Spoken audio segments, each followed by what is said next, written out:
Welcome back दोस्तों। आज मैं आपके सामने रिसेंटली थिएटर में रिलीज हुई एक तेलुगु सस्पेंस थ्रिलर मूवी को लेकर आया हूँ। इसका नाम है निंदा।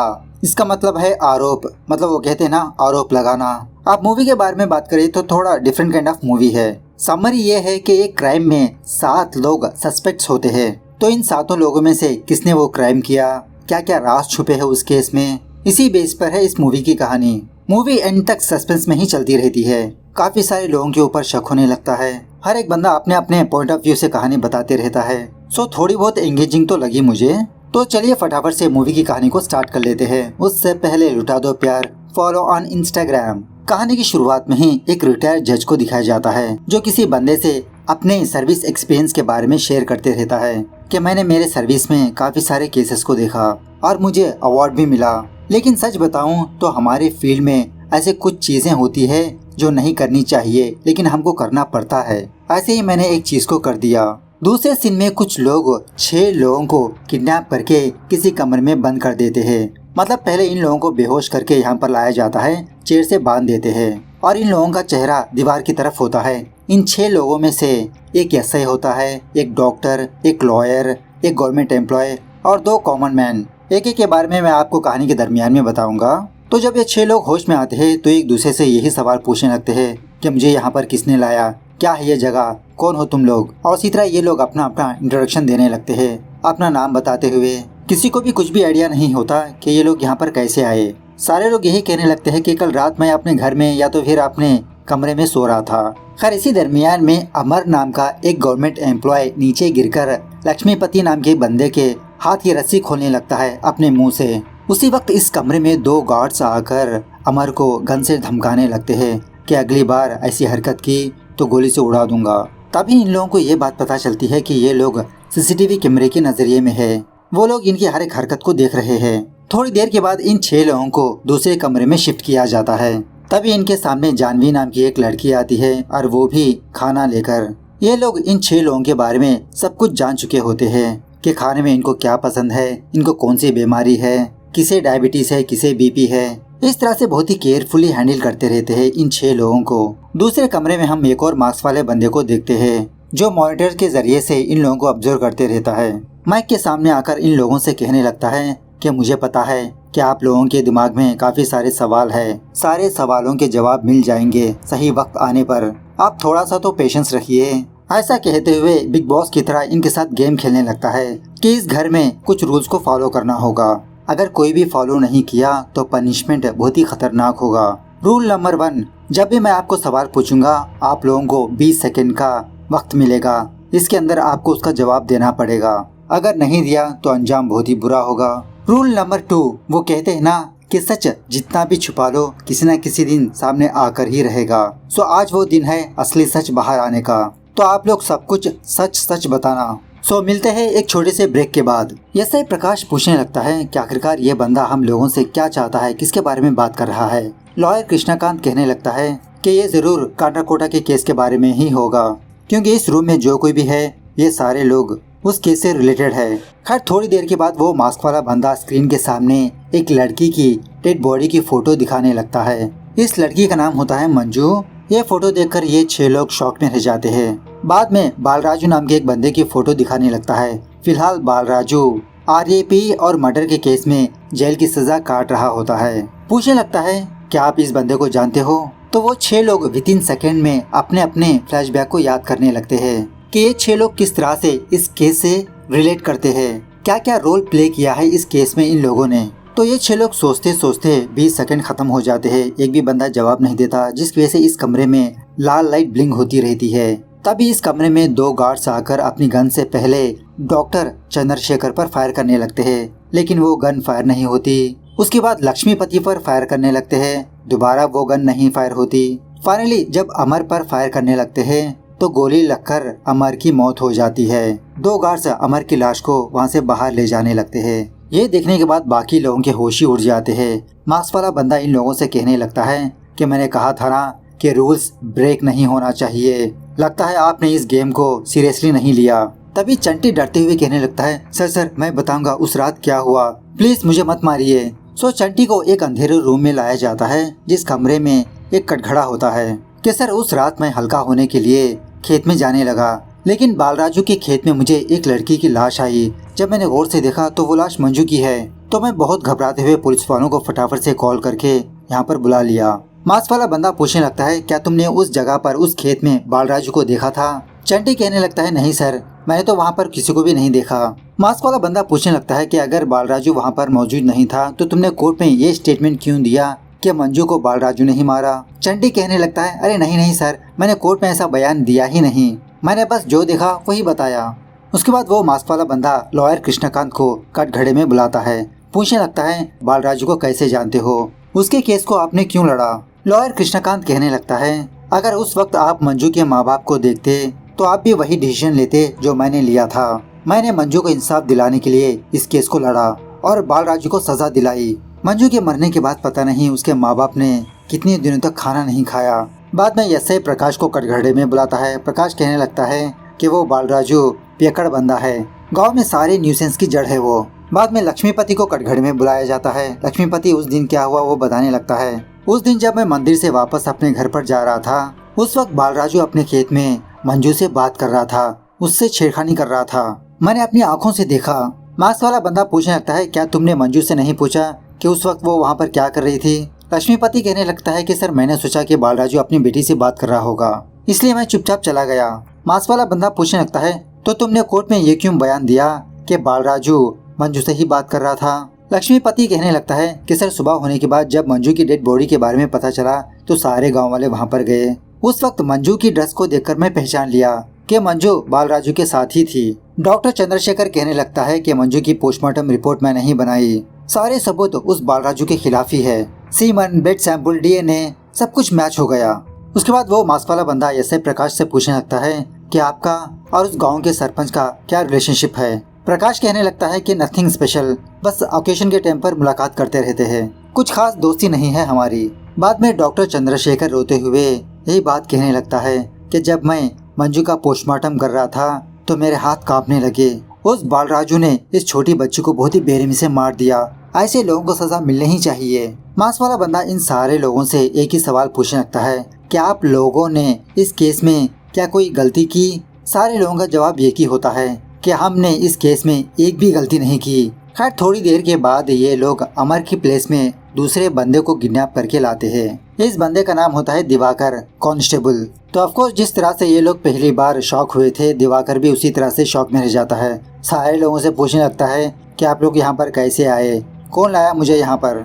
तभी एसआई प्रकाश के चेस्ट में कुछ पेन होने लगता है। फटाफट से जानवी यहाँ पर आकर प्रकाश को एक टैबलेट देने पर प्रकाश की तबीयत ठीक हो जाती है।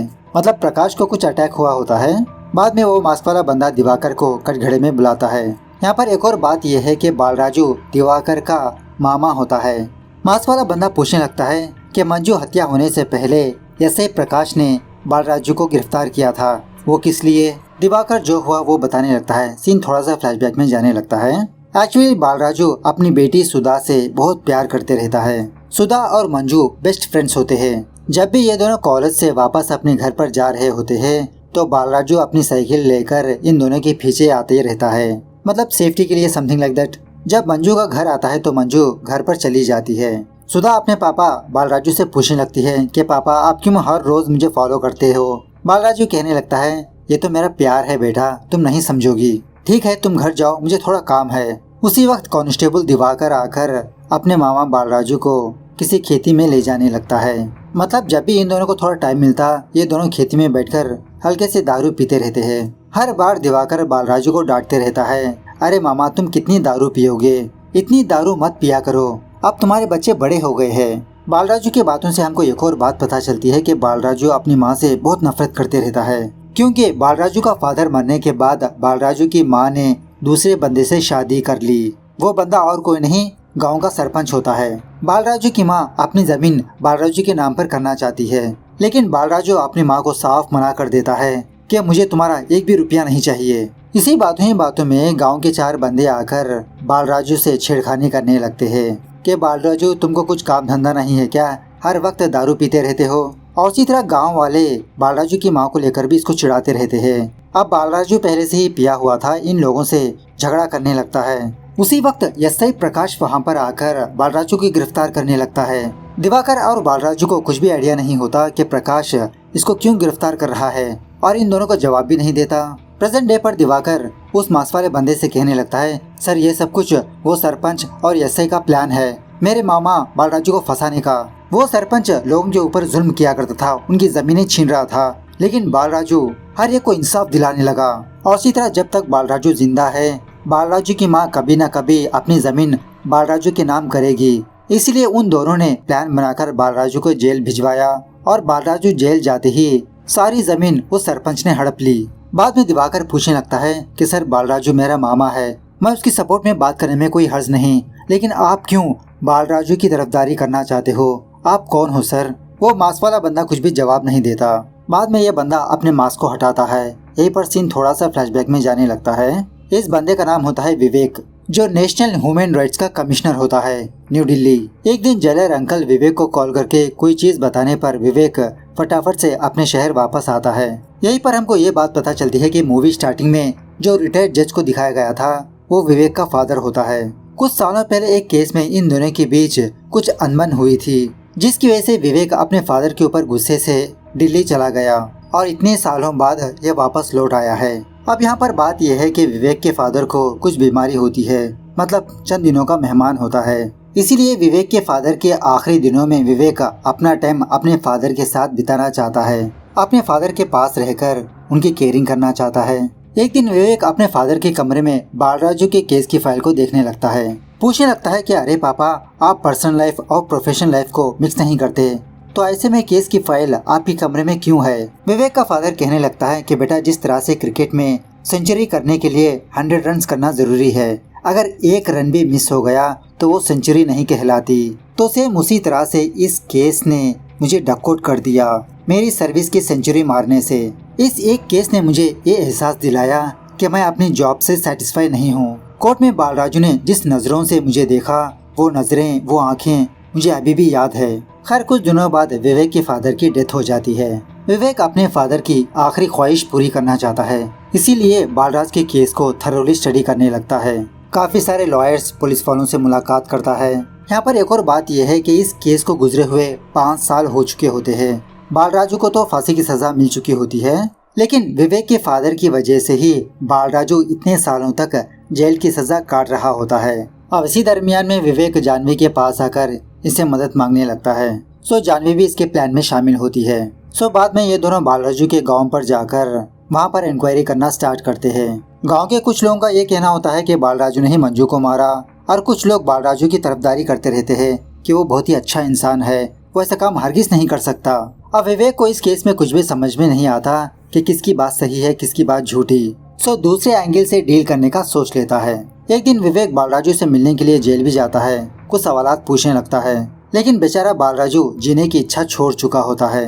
विवेक से भी यही कहने लगता है कि आप मेरी मदद ना करो, मैं तो उस दिन कोर्ट में ही मर गया था जिस दिन वो इल्जाम लगा था मुझ पर। अब कुछ दिनों बाद बालराजू को फांसी लगाने वाले होते हैं, तो विवेक बालराजू को हौसला देने लगता है कि आप फिक्र मत करो, मैं आपको बाहर लाऊंगा। मेरे पिताजी ने आप पर भरोसा किया तो जरूर आपके अंदर कुछ न कुछ देखा होगा। खैर प्रेजेंट डे पर विवेक अपना असली चेहरा इन लोगों को दिखाने लगता है, इनके सामने आकर बैठ जाता है। लॉयर कृष्णकांत विवेक को देखकर शॉक में रह जाता है।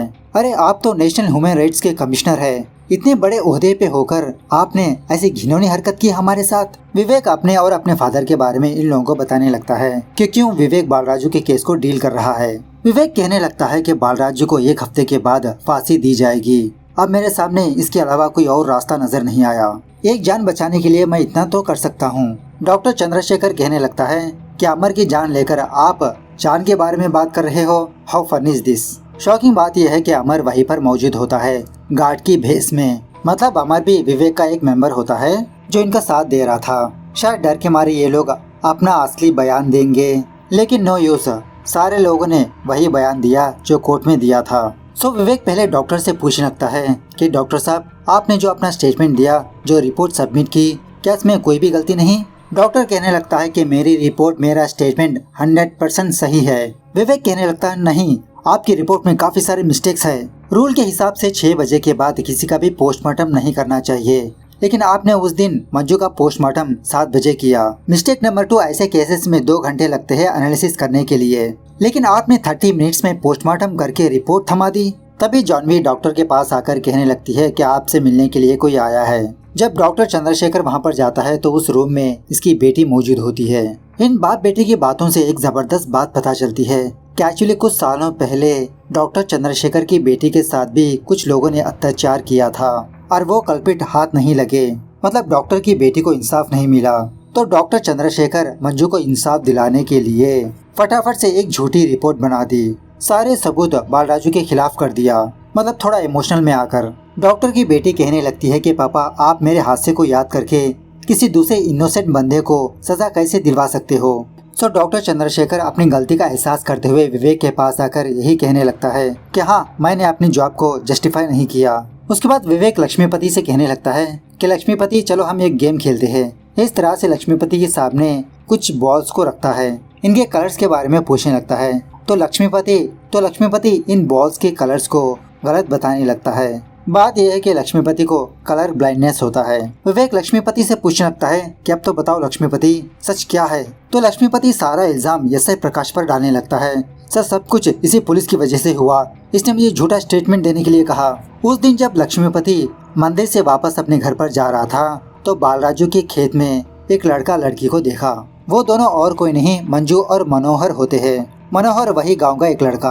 बाद में लक्ष्मीपति अपने कुछ दोस्तों को इसके बारे में शेयर किया और ये बात फैलती फैलती सरपंच के पास पहुंच गई। तभी वो सरपंच एसआई प्रकाश को अपने घर पर बुलाता है। ये दोनों अच्छे खासे दोस्त होते हैं। सरपंच और प्रकाश लक्ष्मीपति को धमकाने लगते हैं कि तुमने उस खेत में बालराजू और मंजू को देखा, ना ही कि मनोहर को। मतलब सरपंच और प्रकाश का ऑलरेडी पहले से ही प्लान था कि बालराजू को किसी न किसी केस में अंदर कर दिया जाए। प्रेजेंट डे पर विवेक चंटी को उसका फोन देकर मनोहर को यहाँ पर बुलाने के लिए कहता है। सो थोड़ी ही देर में ये लोग मनोहर को भी किडनैप करके यहाँ पर लाते हैं। विवेक मनोहर से पूछने लगता है कि तुमने मंजू के साथ क्या किया।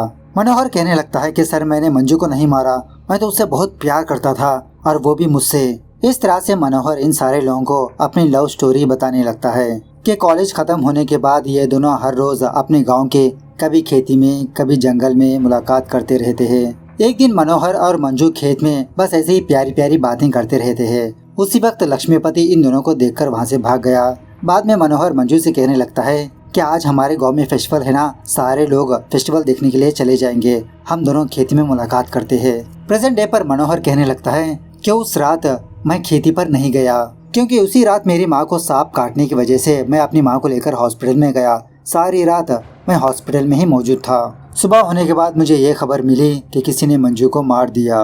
मैं क्यों मंजू को मारूंगा सर, अभी भी मैं मंजू से बहुत प्यार करता हूँ। चंटी पूछने लगता है कि अगर तुम मंजू से इतना प्यार करते हो तो सुधा से शादी क्यों कर लिया। मंजू मरने के बाद मनोहर बहुत ही अकेला हो गया, थोड़ा डिप्रेशन में जाने लगा। सुधा मतलब बालराजू की बेटी मनोहर के लिए खाना ला कर देने लगी। ये दोनों बैठकर मंजू के बारे में बात करते रहते हैं। सुधा भी मंजू को बहुत मिस करती रहती है।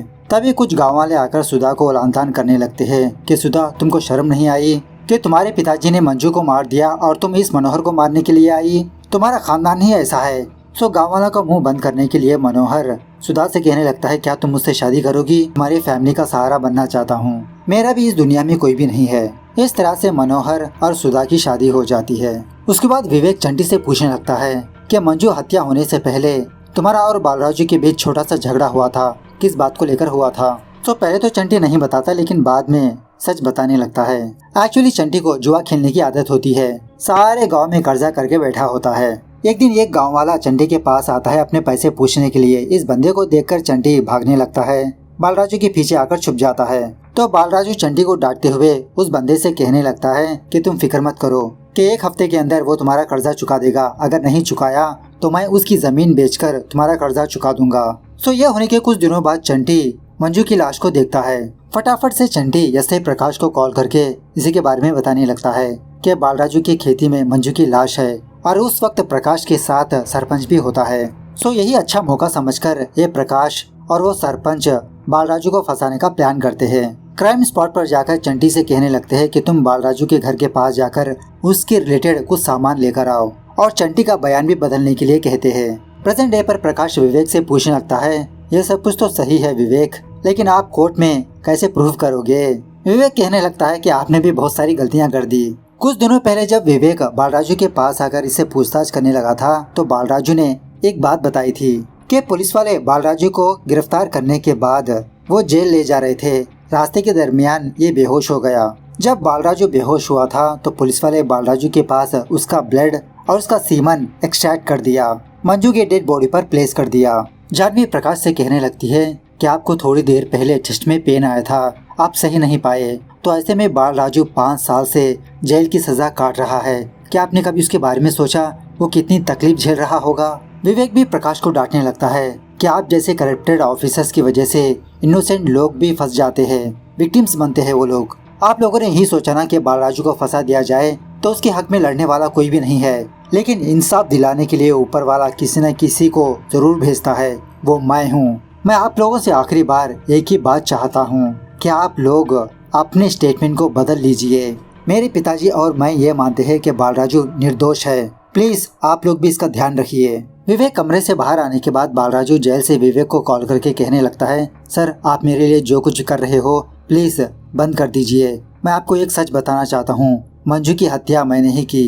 एट द सेम टाइम दूसरी तरफ कमरे में सारे लोग ये डिसाइड कर लेते हैं कि मैं मेरा स्टेटमेंट चेंज करूँगा। इस तरह से हर एक बंदे का दोबारा स्टेटमेंट रिकॉर्ड करने लगते हैं। बाद में विवेक इन सारे लोगों को छोड़ देता है। इसके कुछ दिनों के बाद विवेक अपने फादर की कब्र के पास आकर अफसोस करने लगता है कि पापा पहले आप जिस सिचुएशन में थे आज मैं उसी सिचुएशन पे हूँ। एक बेगुनाह को तो मैंने बचा लिया लेकिन गुनहगार को सजा नहीं दिलवा पाया। सीन दोबारा थोड़ा फ्लैशबैक में जाने लगता है। जब बालराजू जेल से विवेक को कॉल करके बताया था कि मंजू की हत्या मैंने ही की तो विवेक बालराजू को समझाने लगता है कि मैं जानता हूँ आपने वो हत्या नहीं की, आप मुझसे क्या छुपाना चाहते हो, प्लीज बोलिए। बालराजू कहने लगता है, अरे सर मैं खुद कबूल कर रहा हूँ तो आप क्यों नहीं मान रहे? तो विवेक बालराजू को अपने फादर की कुछ बातें बताने लगता है। बहुत सालों पहले जब विवेक का फादर लॉयर की तरह काम कर रहा था उस वक्त पहली बार विवेक के फादर ने बालराजू को देखा था। वो छोटा बच्चा था। उस वक्त किसी बंदे ने उसकी टीचर पर अत्याचार कर रहा था तो उस वक्त बालराजू एक पत्थर लेकर उस बंदे को सर पे मार के उस टीचर की इज्जत को बचाई। तो ऐसे में बालराजू एक लड़की की इज्जत को कैसे लूट सकता है? तो तभी हमको ये बात पता चलती है कि मंजू को मारने वाली और कोई नहीं सुधा होती है। एक दिन सुधा खुद अपने पापा के पास आकर इस बात को बोला था। अपनी बेटी को बचाने के लिए ही बालराजू झूठ बोल रहा था विवेक से। उस रात जब खेती में मंजू मनोहर का इंतजार कर रही थी तो सुधा मंजू के पास जाकर यही बात कहने लगी कि मैं मनोहर से बहुत प्यार करती हूँ, प्लीज मनोहर को मुझे दे दो। इस तरह से सुधा ईर्ष्या में आकर मंजू को मार देती है। सुधा की शादी होने के बाद मनोहर हमेशा मंजू को ही याद करने लगा। सुधा के करीब नहीं आ पाया मनोहर। सुधा अपने पापा के पास आकर यही बात कहने लगती है कि मंजू को मारने के बाद भी मनोहर मेरा नहीं हुआ और ऊपर से मैंने आपको खो दिया। मैं सरेंडर होना चाहती हूँ पापा। लेकिन बालराजू अपनी बेटी को समझाने लगता है, तुम खुश रहो यही मैं चाहता हूँ, तुम्हारे लिए मैं जेल में भी रहने के लिए रेडी हूँ। खैर बालराजू जेल से रिहा होने के बाद अपनी फैमिली वालों से मुलाकात करने लगता है लेकिन यहाँ पर सुधा मौजूद नहीं होती। दूसरी तरफ सुधा गिल्ट में आकर कुएं में कूदकर अपनी जान दे देती है। इस तरह से ये मूवी यहाँ पर दी एंड होती है। मतलब जिसके लिए इसने मंजू को मारा वही इंसान इसका नहीं हो पाया तो ऐसी जिंदगी का क्या फायदा, इसीलिए इसने आत्महत्या कर लिया। सो मूवी कैसे लगी कमेंट करके बताना जरूर। मिलते हैं अगली वीडियो में, तब तक take care, bye bye, see you soon.